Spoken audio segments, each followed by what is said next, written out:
My wife started crying and begging me to take her to the hospital after her ex got into a serious accident. Please, she sobbed, I need to be there, I still love him. So I quietly drove her there, watched her run to him, then packed my bags and left a note saying don't worry, he can have you now. I'm 35 and my name is David. I work as a software engineer at a tech company in Phoenix. My wife Emma is 32 and she's a marketing manager for a local real estate firm. We've been married for 4 years, together for 6 total, and until 3 days ago, I thought we had the perfect relationship. Emma and I met at a work conference in Las Vegas. I was there representing my company's new app, and she was attending sessions on digital marketing strategies. We literally bumped into each other at the coffee station. She was balancing her laptop, purse, and trying to grab a muffin when I accidentally knocked into her with my elbow. Coffee went everywhere, her laptop got splashed, and I felt like the biggest idiot on the planet. I insisted on buying her a new laptop, but she laughed it off and said the old one needed replacing anyway. Instead, I took her to dinner that night to apologize properly.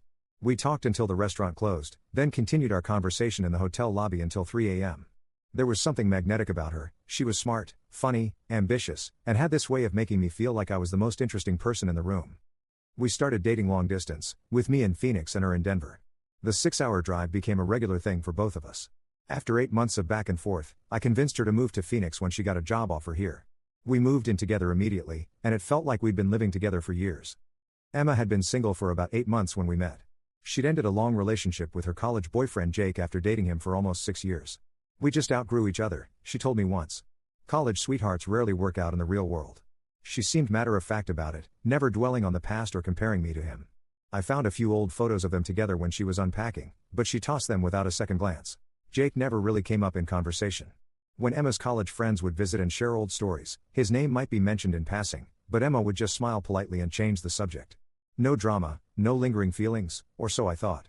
It was actually refreshing compared to some of my previous relationships where exes seemed to cast long shadows. 2 years into dating, I proposed during a hiking trip to Sedona.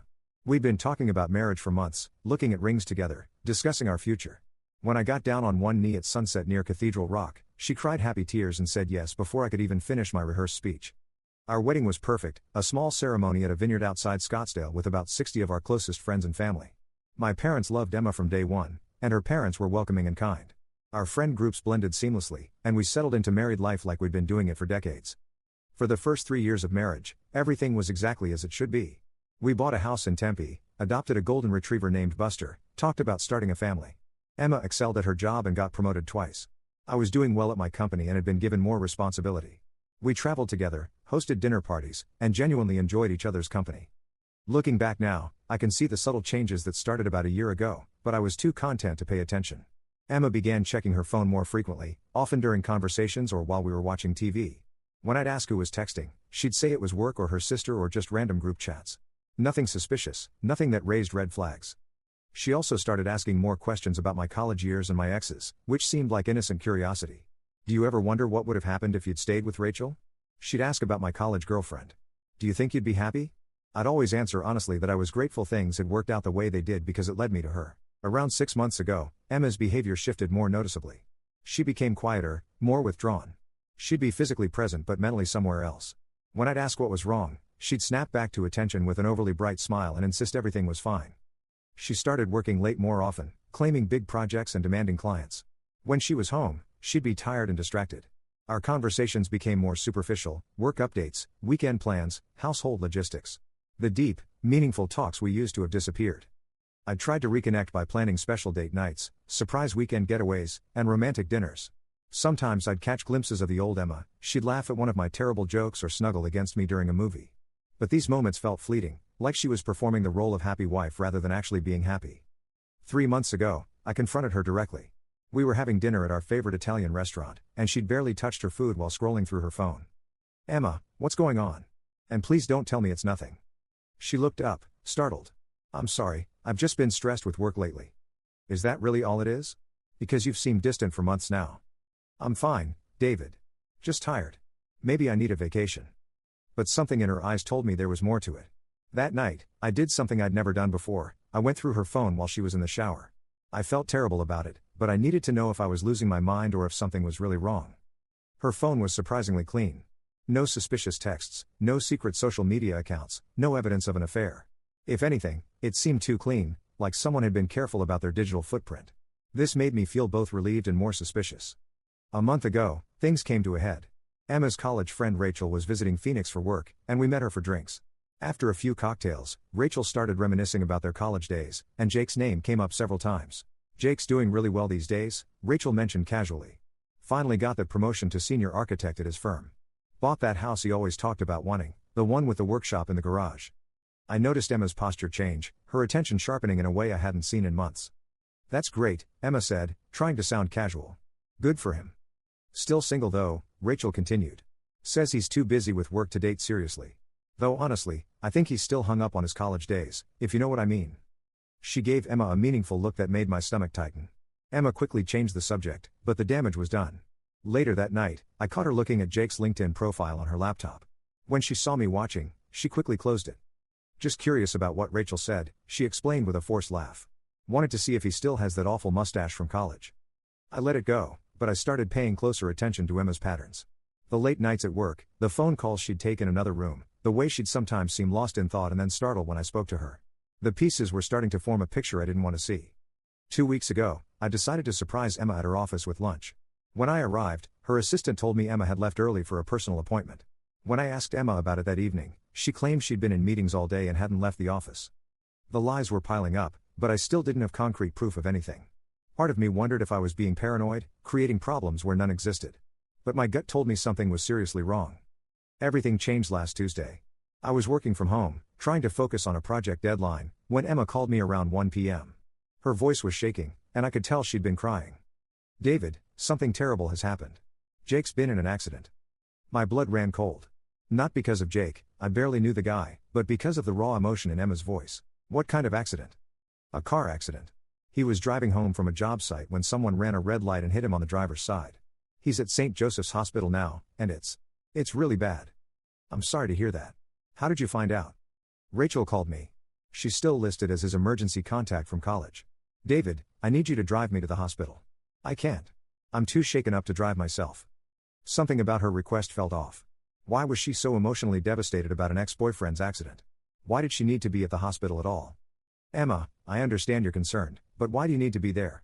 You haven't spoken to him in years." There was silence on the other end, then more crying. "Please, David. I'll explain later. I need to be there." Against my better judgment, I agreed. I picked her up from her office, and she was a wreck, mascara streaked down her face, hands shaking as she got into the car. She'd clearly been crying for a while. "What exactly happened?"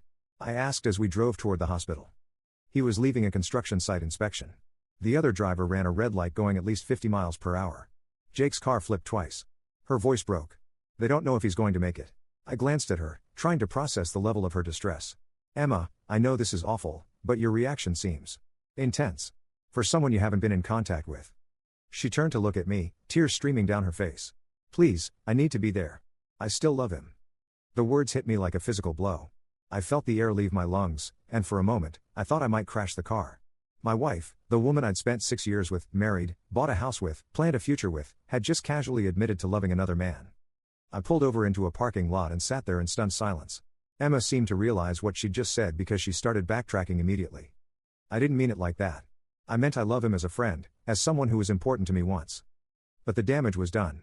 The way she'd said it, the desperation in her voice, the months of strange behavior, it all made sense now. "How long, Emma? How long what? How long have you been in contact with Jake?" She was quiet for a long moment. "We started talking again a few months ago. It was innocent at first, just catching up. And now? Now nothing. We're friends. That's all." But I could see the truth in her eyes. Whether they'd been physically involved or not, Emma had been having an emotional affair. And in this moment of crisis, her true feelings had come out. I started the car again and drove to St. Joseph's Hospital in complete silence. Emma tried to explain herself, to take back what she'd said, but I couldn't hear her over the sound of my world falling apart. When we arrived at the hospital, Emma turned to me with desperate eyes. "David, please don't read too much into what I said. I was emotional and scared, and I spoke without thinking." I looked at my wife, really looked at her, and saw a stranger. "Go," I said quietly. "He's waiting for you." She hesitated for a moment, then leaned over to kiss my cheek. "Thank you for driving me. I love you." But as she got out of the car and ran toward the hospital entrance, she never looked back. Not once. In that moment, I ceased to exist for her. Her entire focus was on getting to Jake, and I was just the guy who'd provided transportation. I sat in the hospital parking lot for 2 hours, watching people come and go, trying to process what had just happened. My marriage was over. Whether Emma realized it yet or not, whether Jake survived his accident or not, my marriage was over. She'd shown me exactly where I stood in her heart, and it wasn't first place. Finally, I drove home to our house, the house we'd bought together, filled with furniture we'd picked out together, where we'd planned to raise children together. I walked through each room, seeing it all differently now. How much of our life together had been Emma settling for a safe choice while dreaming of someone else. I packed methodically, clothes, personal items, important documents, and my laptop. I left behind everything we'd acquired together, furniture, wedding gifts, shared possessions. None of it seemed to belong to me anymore. Before I left, I wrote a short note and placed it on the kitchen counter where Emma would see it when she came home. Don't worry, he can have you now. Simple, direct, and exactly how I felt. I considered writing more, pouring out my hurt and anger and sense of betrayal. But what would be the point? She'd made her choice, probably months ago. Today had just forced her to admit it. I loaded my car, called my brother Mark to ask if I could stay with him for a while, and took one last look at the life I thought I'd built. Then I drove away without looking back, the same courtesy Emma had shown me at the hospital. Update 3 days later. Thank you to everyone who responded to my original post. Reading your comments has helped me process what happened and confirmed that I wasn't overreacting. Here's what's happened since I left. Emma came home around 10 p.m. that night to find my note and half the house empty. According to the 37 missed calls and dozens of text messages I received, she was in complete shock. The messages started confused. Where are you? What happened? What does this note mean?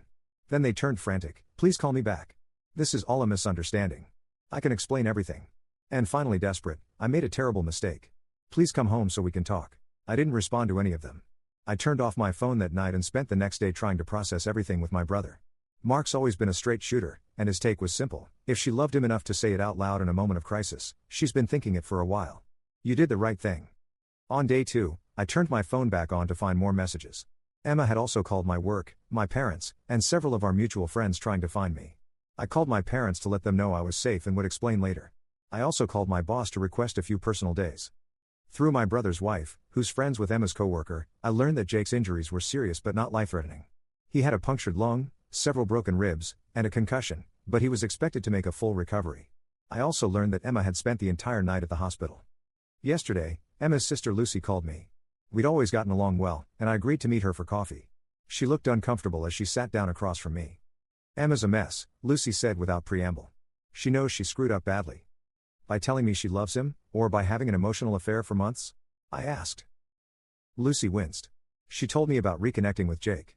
She felt guilty about it, which is why she didn't tell you. But she swears nothing physical happened. What exactly did happen? Lucy sighed. They started following each other on Instagram about 4 months ago. It began with him commenting on her posts, then moved to direct messages. Eventually, they were texting regularly and talking on the phone. While she was married to me. Yes. And she knows that was wrong. She says she got caught up in nostalgia and what-ifs. When Jake got hurt, she panicked, and all those confused feelings came bubbling up. I shook my head. Lucy, I appreciate you trying to help, but what Emma said to me wasn't a slip of the tongue. It was her truth coming out under pressure. She genuinely loves you, David. She's just confused about her feelings. If she loved me, she wouldn't have been secretly talking to her ex for months. She wouldn't have lied to me repeatedly. And she certainly wouldn't have told me she loves another man. Lucy tried to argue, but I could see she knew I was right. Before leaving, she told me that Emma had barely left Jake's hospital room except to come home and find my note. She's choosing him, I said. Just like she did when she ran into that hospital. This morning, I met with a divorce attorney. It felt surreal, like I was watching someone else's life fall apart. The lawyer was sympathetic but practical. Since we've only been married 4 years and have no children, the process should be relatively straightforward. I'm staying with Mark for now while I figure out my next steps. I've started looking at apartments and have been throwing myself into work to keep my mind occupied. The hardest part isn't even the betrayal, it's realizing that the woman I thought I knew apparently never existed. Update 1 week later. A lot has happened since my last update. First, thank you again for all the support. Reading your comments has really helped me feel less crazy about this whole situation. Emma finally stopped blowing up my phone after I had my lawyer send her a letter requesting that all communication go through legal channels. However, she did manage to corner me at a coffee shop near my work yesterday. She must have been waiting for me because she appeared as soon as I sat down with my laptop. Please, just 5 minutes, she said, sliding into the chair across from me before I could object. She looked terrible, dark circles under her eyes, hair unwashed, wearing clothes that looked like she'd slept in them. For a moment, I felt sorry for her, but then I remembered why we were there. What do you want, Emma? I want to explain what really happened. What I said to you in the car. I was in shock. I wasn't thinking clearly. So you don't love Jake? She hesitated, just for a second, but it was enough. Not the way I love you. That's not a no. She started crying. I'm confused, okay? Reconnecting with Jake brought up old feelings, but they're not real. They're just nostalgia and regret about how things ended between us. How did things end between you two? Another hesitation. We broke up because we were young and scared of commitment. We thought we had forever to figure things out. And now you're wondering what if. I was wondering what if. Past tense. Because when I saw you drive away from that hospital, when I came home to an empty house, I realized what I'd lost. Jake is my past, but you're supposed to be my future. Supposed to be. But I'm not, am I? Because if I were, you wouldn't have been secretly talking to him for months. Emma reached across the table, but I pulled my hands back. I know I messed up. I should have told you when Jake reached out. I should have been honest about my feelings instead of trying to figure them out on my own. Yes, you should have. But you didn't. And now it's too late. It doesn't have to be. People make mistakes in marriages. They work through them. I looked at this woman I'd loved for 6 years, this woman I'd planned to spend my life with, and felt nothing but sadness. Some mistakes can't be worked through, Emma. Some trust, once broken, can't be repaired. She cried harder. So that's it? You're not even willing to try?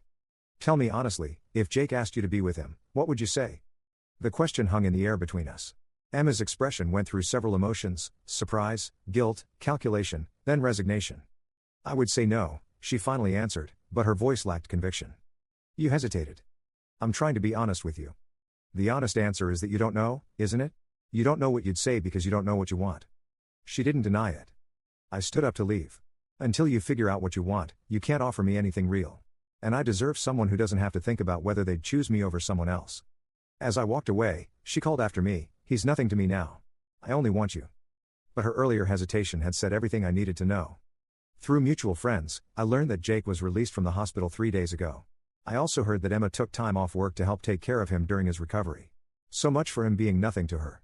Final update 1 month later. I wanted to give everyone a final update since so many of you have been following this story and offering support.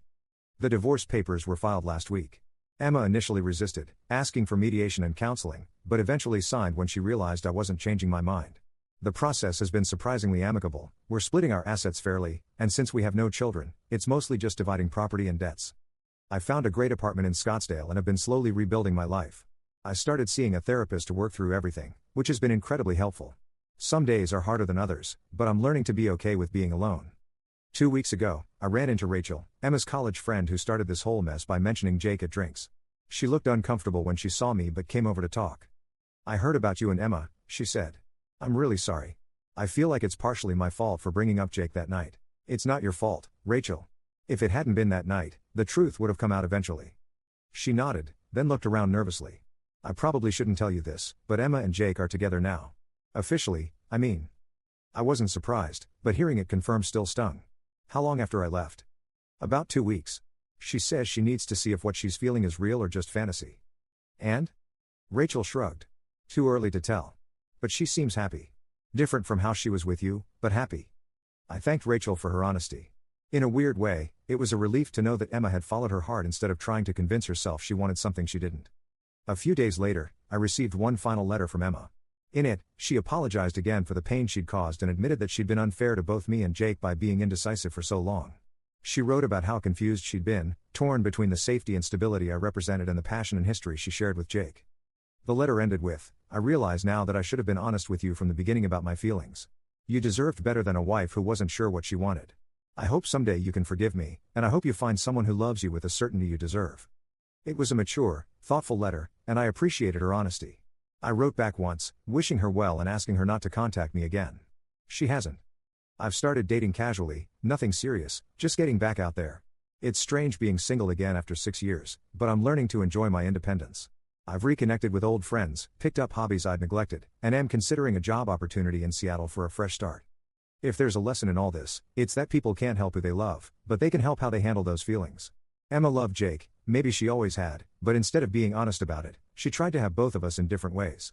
In the end, that kind of indecision hurts everyone involved. I don't hate Emma. I'm not even angry anymore. She made a choice to pursue something that felt more authentic to her, and while the way she handled it was terrible, I can't fault her for following her heart. As for me, I'm moving forward. Alone for now, but hopeful about the future. I deserve someone who chooses me first, without hesitation, without looking back. Emma taught me that, even if she didn't mean to. Sometimes the most painful lessons are the most valuable ones. Edit, for those asking, yes, I kept Buster. He's currently napping at my feet as I write this. Some things are worth fighting for in a divorce, and my dog is definitely one of them.